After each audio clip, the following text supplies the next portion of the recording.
everyone. I have a question for you. Did your abusive husband ever say to you, I just can't talk to you? We have a serious communication problem and I just can't talk to you. Or maybe he doesn't say that. He just is constantly stonewalling, giving you the silent treatment, radio silence, crickets, just won't ever really address things.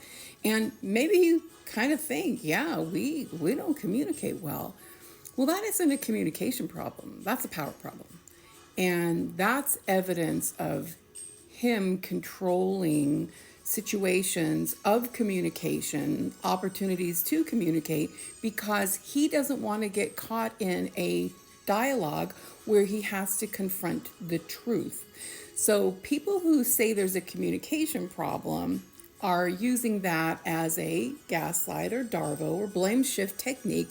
It doesn't really matter what we call it. What they're trying to do is attempt to exercise a power over so that they don't have to take responsibility for healthy communication. And it's really dysregulating to say that anyway. Like, our bodies regulate one another, our brains regulate one another. And so having a healthy communication is super important. But most of us can communicate just fine. The problem is respect. When we have a healthy relationship, we respect one another. When there's a loving relationship, we talk to each other, we're willing to engage with each other.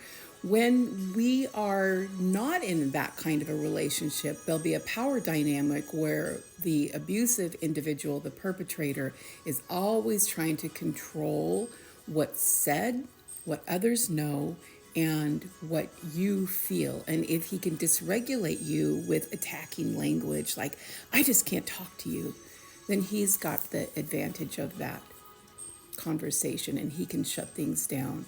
And you likely spend a lot of time spinning that around and around, like, what happened? Why isn't he understanding me? Why doesn't he, all I'm trying to do is be heard or be seen.